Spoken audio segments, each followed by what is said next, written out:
It is amazing how two conflicting attributes ended up being associated with the RX 580. Scarce when Ethereum mining was still a thing, and ubiquitous when the same cryptocurrency switched from proof of work to proof of stake. But just because it can be found anywhere now, does it mean that you should pick one up today? Very little to add with regards to the GPU that you cannot read already by yourselves from the GPU-Z window seen on screen. What I can mention, however, is the TDP of the card of almost 185 watts, with a bit of an asterisk here. The cooling solution that XFX opted for is actually pretty good, with a pair of 95mm fans strapped on a good fin stack, 4 heat pipes connected to the cold plate that then extends to cover both VRAM and VRMs. As a result, a full load will heat up the card up to a decent 71 degrees Celsius for a delta over ambient of 47°C. Now, about that asterisk, the XFX card came with two BIOS chips. When the BIOS switch is pushed towards the 8-pin power connector, the work BIOS with the W90 suffix to its version is used, and the card does consume well over 150 watts. But pushing the switch to the other side enables the M90 suffixed BIOS to be loaded, making the card much better use for more power efficient scenarios, where the power consumption drops just under 120 watts.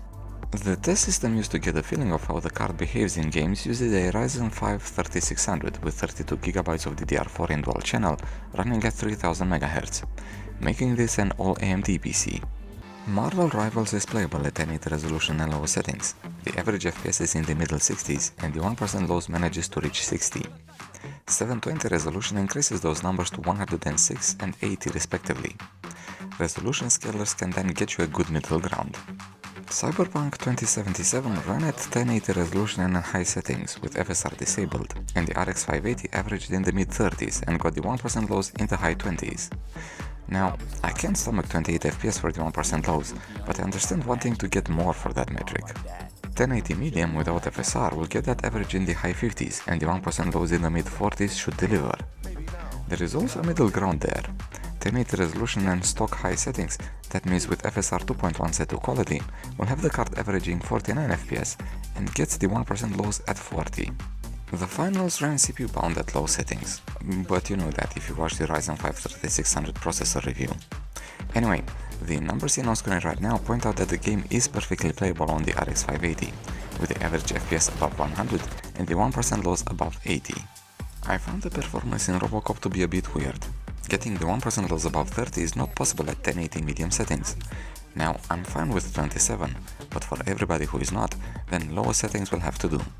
The average FPS is 48 and the 1% lows is 40. Good enough for this slow-moving police officer. Just like with the finals, Fortnite brings no surprise as it runs CPU bound at all three tested resolutions. This is mostly because of using the performance mode rendering, but as I mentioned before, this is how I like to play the game. Anyway, the average FPS is above 230 and the 1% lows stays above 130. Same goes for the reload mode, but unfortunately the game failed to replay the demo that was recorded just a few minutes ago. I tested Terminator resistance only at 1440 and epic settings, mostly encouraged by the previous GPU reviewed. This is an older game and the RX 580 did not disappoint with an average FPS of 83 and the 1% lows at 63. Counter-Strike 2 ran CPU bound when testing at low settings. Shocking, I know. But just like with the previous GPUs capable of averaging above 200 FPS, it is the Ryzen 5 3600 that is responsible for the numbers seen on screen right now. I personally like those 1% lows at 109 FPS. The 8GB of VRAM that pretty much everybody deems not enough today seems to help the RX 580 with Far Cry 6. With a VRAM usage above 6GB, the card managed an average of 53 FPS and 1% lows of 45. The test was done at 1080 resolution and higher settings. Apex Legends is not really CPU bound, despite the average and 1% lows increasing much slower than the resolution drops.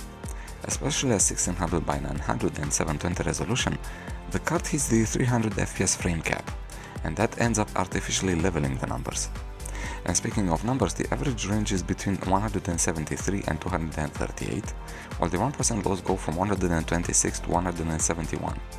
Both the RX 570 and GTX 970 were tested up to the high quality settings in Doom Eternal, but the 8GB of GDDR5 that the RX 580 has allows it to use the Ultra Nightmare preset.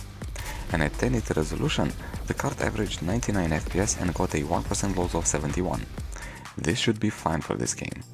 Rainbow Six Siege starts off as GPU limited, with 1080 low settings and 100% render scale, averaging 171 FPS and getting a 1% loss of 142. At 720 resolution and 50% render scale, the system becomes CPU limited, and the two numbers of 327 FPS for the average and 241 for the 1% lows are representative of the Ryzen chip rather than the Polaris card. At 1080 high settings, Control managed an average of 43 FPS and 1% loss of 33. As comparison, the GTX 970 managed almost similar performance, but at medium settings. The game occasionally pops up as a freebie on Epic Games, so owners of the RX 580 should keep an eye for it. Just like Apex Legends, Overwatch 2 ends up hitting an FPS cap at the lowest resolution, meaning that both GPU and CPU can run the game just fine. At 1080 resolution, the card averages above 300 FPS and the 1% loss stays well above 200. At 720, those numbers increase to 556 for the average and 486 for the 1% lows.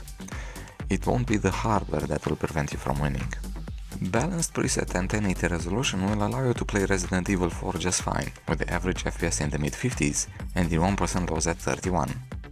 This is perfectly fine for this game, we're talking about a third-person stealth game. The performance in Dota 2 at 1080 low settings is heavily dependent on the single-thread performance of the CPU.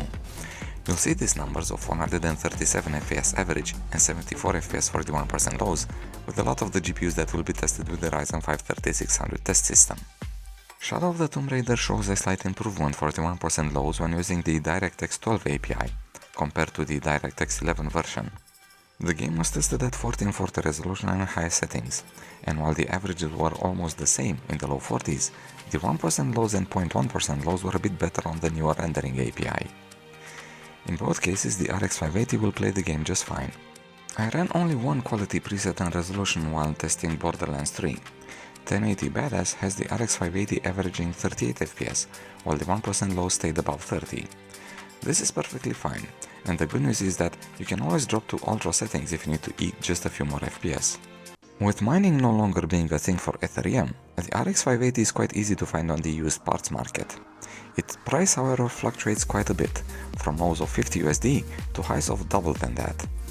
And with still decent gaming performance, the RX 580 feels like a spiritual successor of the GTX 750 Ti.